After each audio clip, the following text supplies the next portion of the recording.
Hello there, you absolute legends. Emma McElhinney here with Piss Off Perimenopause and the musings of a bullshit queenager. I am here to ruin your misconceptions about perimenopause, fat loss, and kick midlife in the face.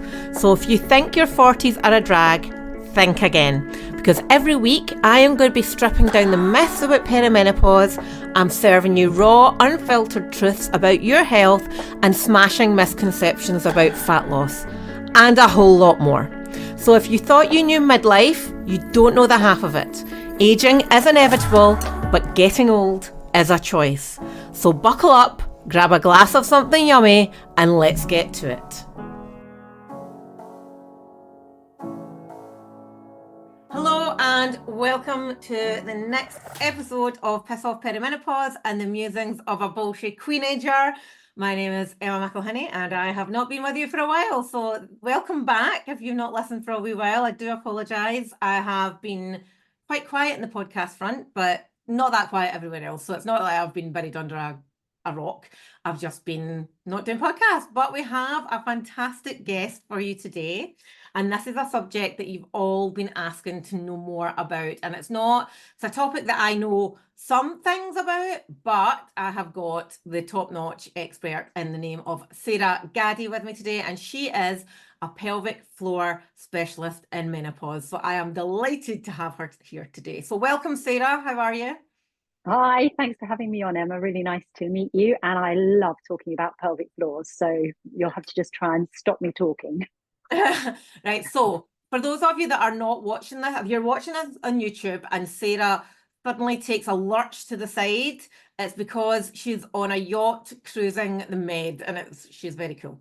And if you're not watching it on YouTube and you've got it in audio only, then you'll have no idea because she's pretty cool and you would never notice if she takes a lurch to the side because she's probably quite used to it being on a boat. Right, okay, so Sarah, just give it a little introduction about you, who you are, why do you do anything goes. Okay, great. So my name's Sarah Gaddie. I'm 58 years old. I've got 3 grown-ups children. I'm in perimenopause, which I probably should be post-menopause by this time, but for some reason I'm still in perimenopause. And I've taught fitness all my life, all my sort of grown-up life. And I've been teaching Pilates for about the last 20 years. And after having 3 children, I was leaking, and it was like I just did not know what to do about it. And I'd read all sorts of things, I'd try all different things, and there was nothing really concise that I could really I didn't really know what to do at all. And I thought, if I don't know what to do with my background, how do other women know what to do? And it just made me realize when I talked to other women, it was just normal to stick in a pad and accept it. And so about 5-6 years ago, I did a training course with a company called Adore Your Floor, who do amazing trainings about pelvic floor training. And I was able to fix my own problem. And I just needed to go out there and teach other women to do the same. So that's really how I got into teaching pelvic floor. So everything I talk about, I do myself. I really practice what I preach through menopause and through pelvic floors. It's so important as well, like even like from a business point of view, like it's having that confidence that people trust and know that you know what you're talking about because you're doing it for yourself.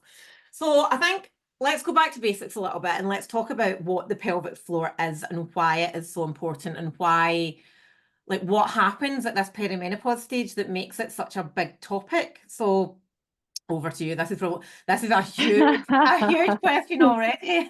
It is, isn't it? So yeah, I've actually got my pelvis here, which if you're listening, you won't be able to see it, but if you're on video, you will be able to. So your pelvic floor is a band of muscle. It's like a hammock of muscle that is connected to the pelvis. So you've got your 2 sit bones, your pubic bone and your tailbone, and then you've got this hammock of muscle within that area. And it's actually a really wide area. Women have wide hips, wider than men, and we have 3 exits, our anus, our vagina, and our urethra. So we've got this band of muscle. We have these 3 exits that need to be able to tighten when we don't want anything to leak out or anything to go in, and they need to be able to open when we want to be able to go to the loo or insert a tampon or have intercourse. So that muscle has to work. It has to be flexible, but it has to be able to be strong, and it has to be able to move. And what happens in menopause and with age? So some of the things like collagen, we produce less collagen as we age, and then we've got, as we go through menopause, obviously our estrogen production reduces, and the muscles can get different things can happen. The muscles can get weak because the vagina loves estrogen. It needs it to keep it nice and bouncy. But also we can have occasions where the pelvic floor can get very tight. So where maybe we had injury, we've had given birth, we've got scar tissue, we've been very tense, anxiety, stress, which also come with menopause, can cause so much stress that you might see it in your shoulders lifting, but what you maybe don't realize is that pelvic floor's tightening, and muscles need to move. It's like if I walk around with my biceps going, hey everybody, look at my biceps, they're really strong, and I'm just keeping them tight and held the whole time, they're just going to weaken. And this is what happens with the pelvic floor. It needs to move, and it moves with breath. So if we're tight and we're not breathing properly, and our posture's not correct, we're round shoulders, or we're just very tight in the hips, our pelvic floor doesn't move, it's not flexible, and then it gets weak. So it can be weak through the trauma of having children, through lack of estrogen, but it can also be tight through stress and anxiety. So there are so many things going on with the pelvis. There's not just one answer. So that was quite a lot. And actually, as you were talking there, I was like trying to relax my pelvic floor, and I was like, oh, I've never even thought about that way before. But it does make perfect sense. And I think for me, like all I really know about pelvic floor is having a child. I had a very traumatic birth. I've never been the same since. But without even recognizing how much of an impact the hormonal fluctuations and the hormonal changes have on us at that point as well. So that was really interesting. So you talked about in your intro about leakage. There must be more symptoms. I don't know if symptoms is the right word. There must be different challenges that would indicate to somebody that actually not everything is right here. Take us through some of those kind of common things that might happen to a woman that maybe isn't just as obvious as you're skipping in the gym and you pee yourself. So you've got incontinence, you've got the stress incontinence where you jump and skip, and that's that just sudden exertion, intra-abdominal pressure. That was me yesterday. It's so common. And then you've got urge incontinence, where there's actually something called key in the door syndrome, where women get home, put the key in the door, and they leak because so it actually has a name. It's so common, and that's overactive bladder. That's another symptom. Then we've got things like prolapse, where the organs, they sort of move out of place. The ligaments lose their tension, and the organs start to sort of drop slightly and move. And so you might get a bulge in the vagina, or you might feel a bit of discomfort down. You might feel some heaviness.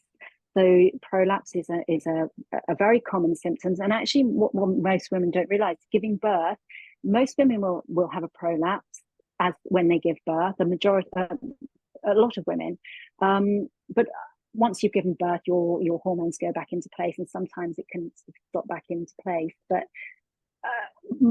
after that, once you've got a prolapse, you've got to just really work on getting those muscles nice and strong and flexible to help those symptoms.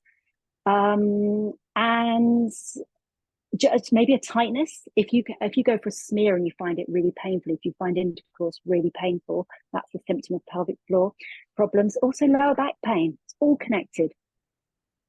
Well, that's really interesting. So sitting going, oh, I do get lower back pain, which is why I sit in my gym ball instead of a desk chair these days. Actually, I wonder if that is all connected. That's interesting. Is there, when, like, I'm thinking back to when I had my little boy, and that was 13 years ago. And I don't recall any information being given to me about pelvic floor other than what you want to try and do is just pretend that you're stopping a pee. And there was no real guidance as to like why we were supposed to do that. Do you think education has got better? Because obviously it's been a long time since I've been anywhere near childbirth. Is it something that we're talking about to younger women now, as well as it being a common topic during perimenopause? I think in the UK, not nearly enough. My daughter's just had a baby, and she did actually Oh, you've coach, got but possibly. Oh, have I lost you? Have you lost me? just all I got was your daughter's just had a baby.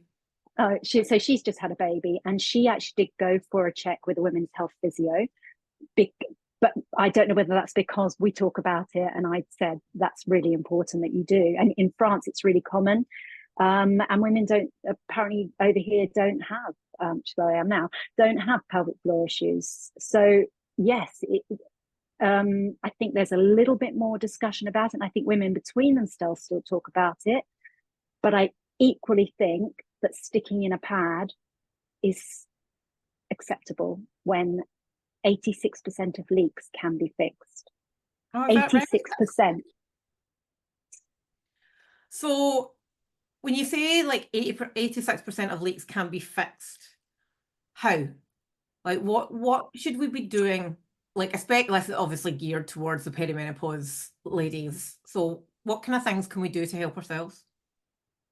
Okay, so firstly, we need to, women don't understand their bodies. We know, we talk about when we're teenagers, we're told about periods and, understanding that, but we're really not told really what's going to happen in menopause. And we don't also, pelvic floors are just, women just don't understand their bodies. So firstly, it's the reason I did the training course was to help me understand how my pelvic floor is connected with my body.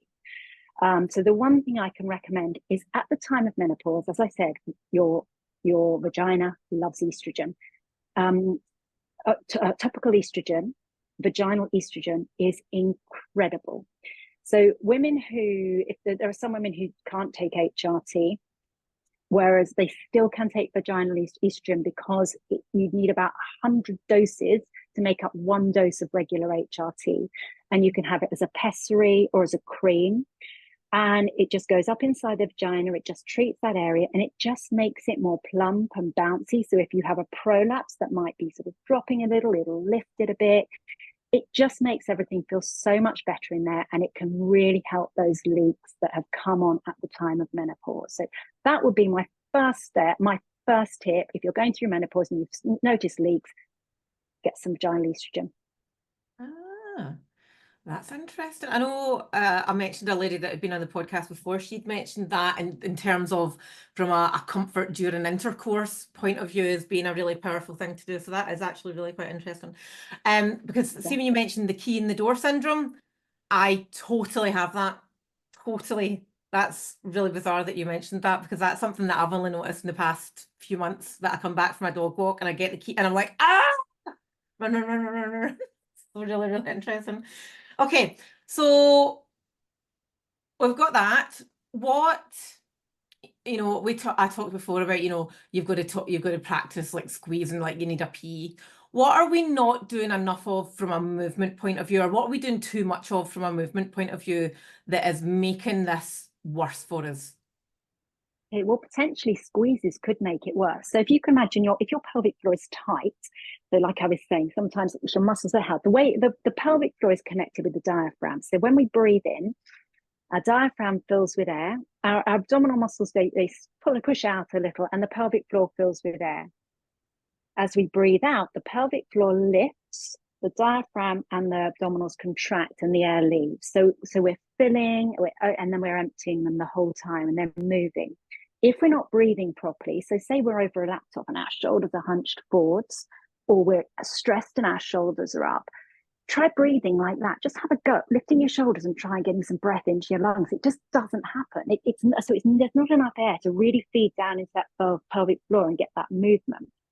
Equally, if you've got very tight hips, so if you have trouble sitting, if you can try mermaid pose, where you've got your legs out to the side, sitting with your legs out to the side, or when you sort of sit with your feet together and your knees apart, your hips are tight.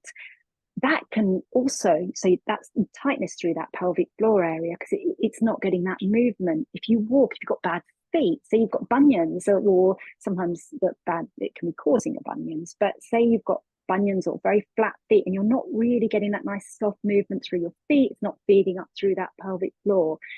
If you've got very tight ribs, you have trouble sort of twisting your your thoracic spine's tight. So all these things. So that's why yoga, breath work, Pilates, movements that are really helping the body flow and move together can be hugely beneficial for the pelvic floor. Whereas if you're just squeezing and the pelvic floor is already tight, you're actually making it worse. You know, it's okay to squeeze if you're just doing it to connect, and then you can relax it. But a lot of women, it's the relaxing that they can't do. Oh my God, Does that make sense?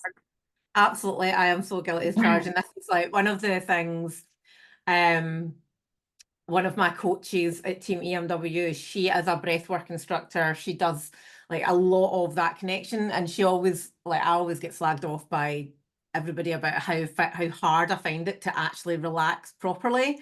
And this is one of the things that she's been trying to help me do to be better at. So actually, this is all tying in and making sense. This is actually turning into a one-to-one consultation. This is great. Right. So in terms of, like, if you think about all the factors that can play a big part in how perimenopause symptoms can be, you know, diet, exercise, stress management, sleep, what are some of the lifestyle things that you recommend that we should all be doing to help our pelvic floor health? Okay, well, one thing that women are really bad of is spending time for themselves, having self-care. Taking time to go to a yoga class, Pilates class, meditation, relaxing. So actually taking time, learning to deal with stress, because it's not only menopause, it's the time of life when things happen, relationships change, children leave homes. There's so many elderly parents, so many stresses. If we can, they're going to happen. We just need to be able to deal with them. So learning meditation, time in nature, just all those good things that they can actually help your pelvic floor. And not just the other thing is, one thing we do every day is toileting habits. So, if you're forcing a poo every day, or you're rushing, which women do, and you're forcing a pee, you're bearing down into that pelvic floor. How many times a day? I'm just going to rush for a pee, or I'm just going to go to the loo. And we need to take time. We need to take time. We need to let it flow. We need to let the bowels open.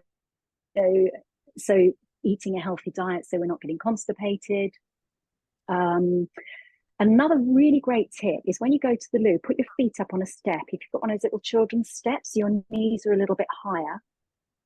It gets you in a better position. Sit forward slightly curve your back, and you'll find it flows more easily. That's a really, really great way to just let everything flow more easily, so you're not forcing when you're going to the loo. Oh, that's really interesting. I do actually have one of those children's steps. I'll bring that upstairs and see how that does. I think one of the things that's really annoyed me over the years is, and you can tell me if this is just a myth or whether it's bad information or whether there's truth in it. I've got a few friends that I know from the gym, and we we lift weights and, do the things that we're supposed to do. But when they've gone to the doctor saying, look, okay, I'm having some leakage here, or I'm having problems, they've been told to stop exercising using weights. Is that right or wrong? Should we be stopping? You probably should be stepping back from it and not thinking, I can never do this again. It's like stepping back, thinking, right, what's going on? How can I improve the strength and flexibility of my pelvic floor so that I can then work back to using weights again? So if you lift really heavy weights, and I found this doing a body pump. I used to love body pump, but I just know it's not great for me. For me personally, you've got your legs wide, you're lifting a heavy weight, you're so much intra-abdominal pressure bearing down into that pelvic floor. So doing things more slowly, maybe having your feet slightly closer together. First of all, try it without weights. Do you still leak? And then, if you're doing something and you add that extra weight and that's you leak, it's only really going to get worse. Pop the weight down, step back, and do a pelvic floor program where you understand what your body's doing and how to improve that pelvic floor. And then you can go back to it. And it might be you don't go back to that same weight, but it might be You adapt it slightly, but you understand and you're taking control. So yeah, don't think so yes, if something's making you leak, I would say stop for the time being and improve the symptoms. Yeah, there's definitely a huge gap in teaching about women's health when it comes to fitness, especially. Like I've done my personal training qualifications, and there was nothing in there that varied between genders. There was nothing in there about women's health at all. And I think that, you know, the industry, I suppose, in the UK especially, is not as terrible. I think it's absolutely terribly not geared towards women's health in any way whatsoever, and there's a huge gap. There you go, get your program accredited, and then you can get that license to personal trainers. Boom. There you go. There's Yeah, a new business yeah. avenue. Always breathe out on exertion. You know, a lot of people when they lift heavy things, they like hold their breath, and you probably were taught to do this as a personal trainer. People are told to breathe, but there's a really good reason for it. So as you lift and as you bend, breathe out. And if you are leaking, pull up through that pelvic floor. Just pull up through. Like, it's not squeezing your bum. It's just like trying to pull up through that pelvic floor at that point of exertion. So if you leak when you sneeze, as you sneeze, try pulling up through that pelvic floor at that time. So instead of bearing down, you're sort of pulling up. So you're getting into that habit of relieving the stress on that pelvic floor. Yes, that was always a big part of it. It's like exhale on exertion, exhale on exertion, exhale on exertion. Yeah. Oh dear. Okay, so another topic, I suppose, is you mentioned it a couple of times, being told just to put a pad in. How should we be approaching our healthcare providers, our GPs, to have that conversation and to advocate for our own pelvic health? Yeah, I know in my local district, they do have the the nurse is menopause trained, and they do have some areas do have areas where they have pelvic floor. You can get pelvic floor help on the national health. When your GP, you need to ask for a referral. You need to think of a pad as a plaster. So you can use that flat pad and you're going to get it sorted.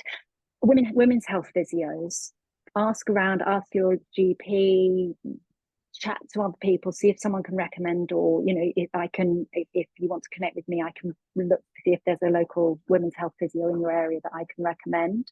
So women's health physio, what they will do is they will test if you've got a prolapse. So to see, because you have different levels of prolapse, they will be able to actually really just check your whole area in your pelvic floor, either internally and externally. And then you can, really know, it's really about understanding what's going on before you can move forwards to sorting out the problem. Yeah, makes sense. Yeah. Right, so this is putting you in the spot, right? Your number one takeaway for people to go away with today. Number one takeaway, do something about it. If you are suffering with leaks, do not put up with it. Do not go to your GP, go and get referred to women's health physio. Speak to me. I'll give you my details. And if there's a women's health physio in your area, I can talk to you about my own program that I do. I can give you some tips. I'm just so happy to share this. I just think that women put up with this, and it's only going to get worse. I saw my mother in a care home wearing huge nappy pants, leaking all the time, and it was horrible. And I do not want to be that person when I'm 80 wearing nappy pants. I want to be in control, and it is totally possible, but you need to understand it first. So don't just put up with it. Go and learn more about it from someone who is qualified, and take action. Take action today. Oh, I love that one. Right. So now that leads it's a lovely segue into how you can help people take action. So Sarah, tell us about what you can offer. So I run, I've been running programs, I say, for about the past 5 years, face to face.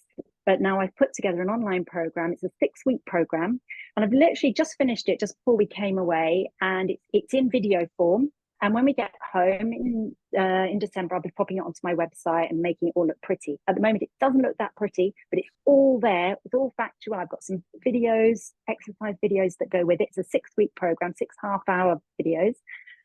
And I'm offering it for £99 with 6 weeks of pelvic floor Pilates. So I teach online Pilates as well. So they're all pelvic floor friendly.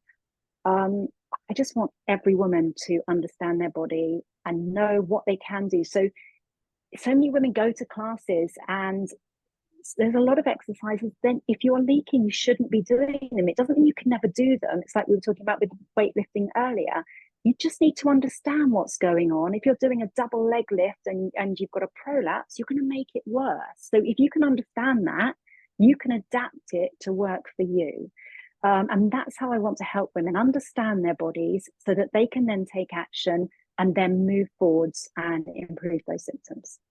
Yeah, that's really powerful. And that's such an amazing deal. So if anybody listening is interested in six-week program for £99, including 6 weeks worth of Pilates, that's amazing. That's a huge deal. Because she did say, I'm gonna do our selling here, but she did say that when this is made to look prettier, so it's all the contents there, but she's gonna double the price at least. So now is the time. Can you send me the link for that so I can put it in the show notes?